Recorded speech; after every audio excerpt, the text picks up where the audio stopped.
회원 여러분 안녕하십니까? 어떻게 설 명절 즐겁게 보내셨습니까?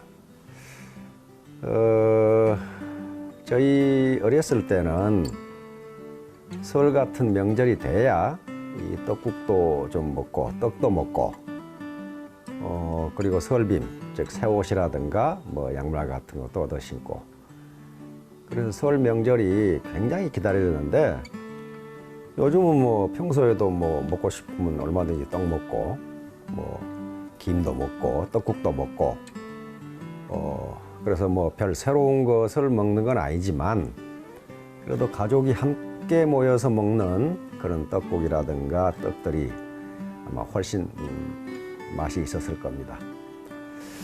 오늘 제가 말씀드리려고 하는 것은 리더십은 소통이다 라는 제목으로 말씀드리려고 합니다. 그 리더십이라는 이 단어가 지금 우리 사회에서도 굉장히 많이 쓰이고 있고 특히 지금 어떤 사회적 혼란으로 그 리더십의 중요성이 점점 부각이 되고 있습니다. 근데 미국에서는 이 리더십이라는 것을 굉장히 중요하게 생각합니다. 일반 대학에서 특히 아이비리그 대학에서 학생들을 뽑을 때 고등학교에서 무슨 뭐 학과 성적이 5A다 또는 뭐 SAT 점수가 우리 같으면 수능 시험이죠. SAT 점수가 굉장히 높다. 그렇다고 해서 뽑는 게 아닙니다. 물론 그런 학과 성적이라든가 SAT가 일정 수준 이상이 돼야 되지만은 그것만 보는 게 아니고 리더십이라는 것을 반드시 봅니다. 하버드 대학 같은 경우도 성적이 좋다고 반드시 뽑는 건 아닙니다. 성적이 올 A라도 떨어지는 사람이 있고 물론 SAT 만점이죠. 성적이 뭐 그렇게 좋은 것은 아닌데 합격되는 사람이 있어요. 그런데 하버드 대학 입학 관계자가 한 말이 있습니다. 하버드 대학은 자기만 생각하는 사람은 뽑지 않는다. 미국과 세계를 위해서 일할 사람을 뽑는다. 그래서 지금 그런 정신에 의해서 미국의 인류 대학들이 움직이기 때문에 아마 미국이 세계를 리드해 가지 않나 그런 생각을 하게 됩니다. 마찬가지로 우리 사회에서도 지금 리더십의 중요성이 굉장히 부각되고 있습니다. 근데 리더십의 가장 중요한 기능은요, 의사결정입니다. 디시전 메이킹이에요. 근데 지금 컴퓨터 발전 그리고 이 방대한 의사결정 수리 모델, 수학 모델이 만들어짐에 따라서 아주 정교한 의사결정이 가능하게 되어 있습니다. 그럼에도 불구하고 리더십의 중요성이 감소되기는커녕 더 증가해요. 왜냐하면 과학기술이 발전하고 경제가 발전함에 따라서 사회가 점점 복잡해집니다. 사회가 점점 복잡해지는데 사람 사는 세계에서는 계량화, 즉 퀀티파이, 숫자로 나타낼 수 없는 정성적인 문제들이 굉장히 많습니다. 즉 퀄리타티브 프로그램, 정성적인 문제들이 굉장히 많기 때문에 그런 것들은 수학 모델로 나타낼 수가 없어요. 그래서 리더십, 리더의 중요성이 점점 부각됩니다. 리더십이라는 것은 뭐냐 하면 한마디로 정의해서 리더가 그 팔로워, 그러니까 구성원, 애터미사학 같으면 파트너들과 상호작용은 상호 영향력을 주고받으면서 조직의 목표를 달성해가는 과정입니다. 이게 리더십이에요. 근데 리더가 리더십을 발휘한다는 건 뭐냐 하면은 파트너들, 즉 구성원들에게 영향력을 행사한다는 걸 의미합니다. 영향력을 행사하지 못하면 리더의 위치에 있더라도 그는 리더가 아니에요. 인플루언스. 그러면 영향력을 행사한다는 게 뭐냐면은 구성원들, 그러니까 파트너들의 생각이라든가 가치관, 목표, 태도, 의도 이런 것들에 영향을 미쳐서 리더가 원하는 방향으로 바꾸는 것. 이게 영향력이에요. 그 리더십, 그 영향력을 발휘하는 데 있어서의 핵심이 소통입니다. 리더십을 발휘하게 되는 덕목들이 뭐가 있느냐? 이거 굉장히 많아요. 학자마다 수십 가지씩 얘기합니다. 예를 들면 지식이다, 힘이다, 또는 도덕성이다, 정직성이다, 성실성이다, 끈기다. 이렇게 얘기하는데 그건 너무 많아서 다 분석할 수가 없어요. 그래서 가장 중요한 것이 소통입니다. 즉 부하들하고의 커뮤니케이션이 이루어지지 않으면 영향력을 행사할 수가 없어요. 왜? 수용을 억셉트를 하지 않았기 때문에. 근데 소통에 대해서 세계적인 명언은 우리 허준 선생이 쓴 동의보감에가 있습니다. 이 동의보감을 보니까요, 잡병편에가 이런 말이 있어요. 통 즉 불통, 불통 즉 통, 통통. 앞에 통은 통할 통자고, 통 즉 통하면 곧 그 말이죠. 곧즉자니까. 불통, 뒤에 통자는 아플 통자예요. 통하면 아프지 않고, 불통 즉 통. 통하지 않으면 아프다. 이것은 어떤 유기체든지 피가 잘 통해야 되고, 혈액, 기가 잘 통해야 되고, 림프액이 잘 통해야 돼요. 먹는 게 영양분으로 잘 통해야 되고, 그 다음에 잘 배설돼야 되고, 전부 통하는 겁니다. 이렇게 통하면 아프지 않다. 그런데 불통 즉 통, 통하지 않으면 아프다. 조직도 반드시 그럽니다. 조직도 정보가 잘 통하고, 지식이 잘 유통되고, 마음이 서로 유통이 되면 아프지 않아요. 조직도 불통이 되면 반드시 아픕니다. 그건 국가도 마찬가지죠. 불통이면 반드시 문제가 일어나. 그래서 이 소통이라는 것이 조직을 건강하게 하는 키포인트입니다. 그러면 소통이 되면 왜 소통을 하자고 그러냐 한 말이에요.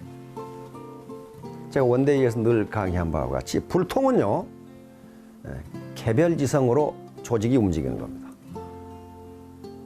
서로 정보나 지식이 유통되지 않으니까 한 사람의 지식과 역량으로 조직이 움직이는 것이고, 소통은 집단지성, 컬렉티브 인텔리전스, 집단지성으로 조직이 움직입니다. 그런데 학자들의 연구에 의하면 어떤 개별지성도 집단지성을 능가할 수가 없습니다.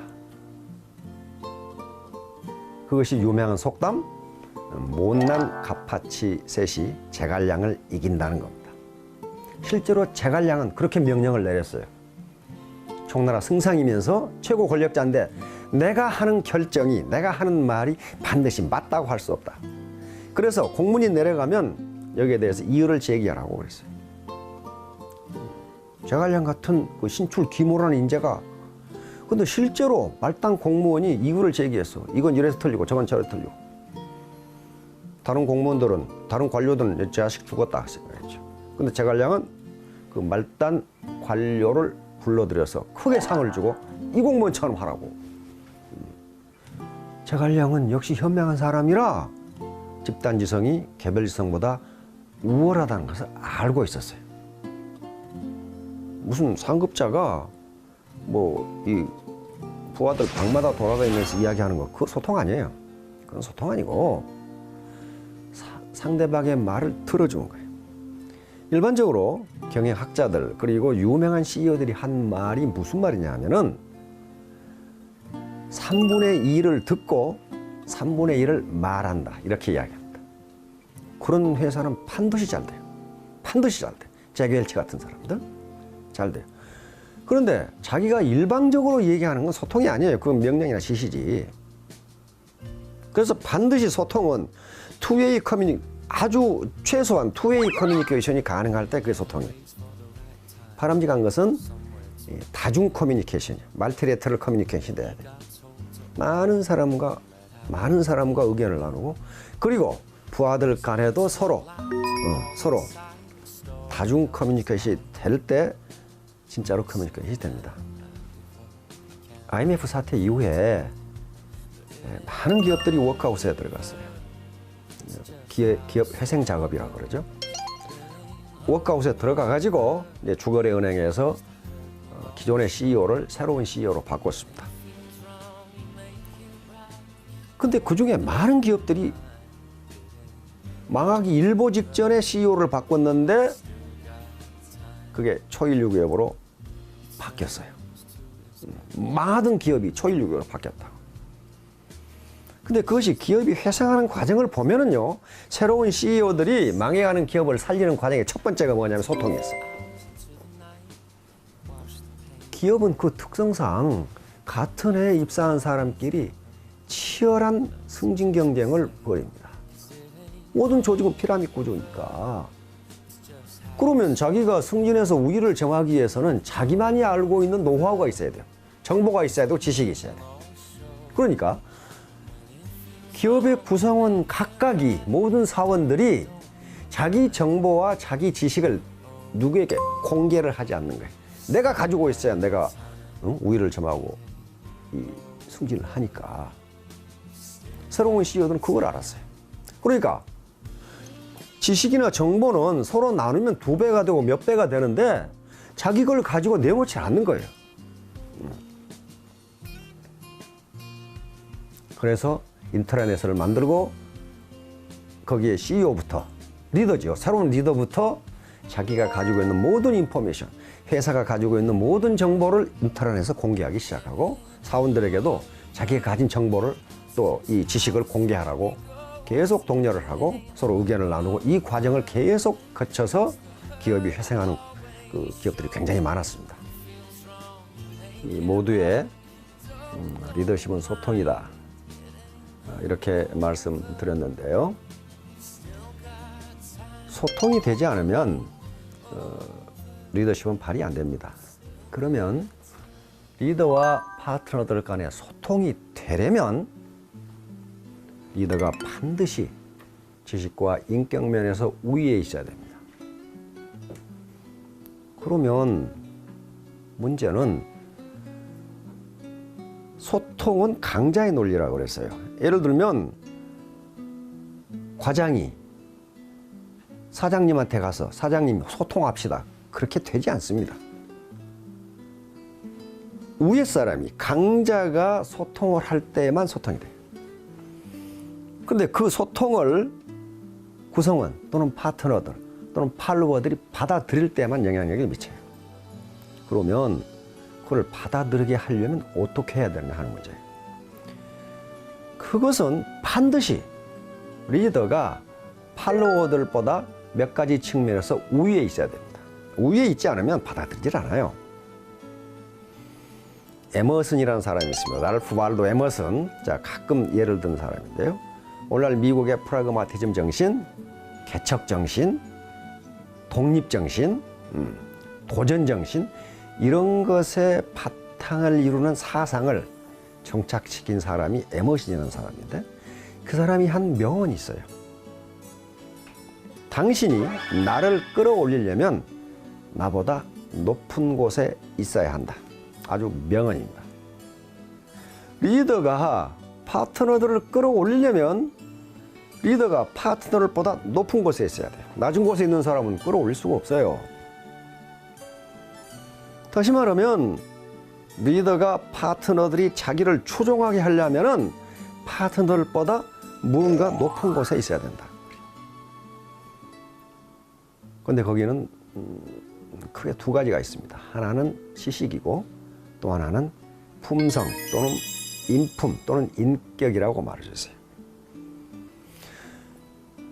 아는 것도 없고 인격적으로 존경할 만한 사람도 아닌데 단지 우연히 지위가 높다는 이유로 그 사람을 따라갈 사람은 없어요. 근데 여기서 지식이 많아야 된다, 그 말은 좋은 학교를 나와야 된다든가 무슨 엄청난 어떤 이 사실을 알고 있어야 된다든가 그런 게 아니고 애터미 사업에 대한 지식이에요. 서울대학을 나온 사람, 하버드 대학을 나온 사람도 애터미 사업에 대해서는 아무것도 몰라요. 그러면 제도권 학력에 관계없이 파트너들을 끌고 가려면은 애터미 사업에 대해서는 더 많이 알아야 돼요. 그럼 2번째는 인격인데요. 또는 품성, 캐릭터입니다. 캐릭터. 처음에는 이 knowledge and wisdom 이거, 또 하나는 캐릭터예요. 인격적으로 전혀 존경할 만한 사람이 아닌데 그 사람이 어떻게 영향력을 행사하냔 말이에요. 그 수단은 다른 게 없어요. 머리 공부, 마음 공부, 몸 공부, 이 세 가지 공부입니다. 2017년 닭의 정유년에 이 세 가지 공부를 통해서 훌륭한 리더가 되시기 바랍니다. 그래서 반드시 소기의 목표를 달성하시기 바랍니다. 감사합니다.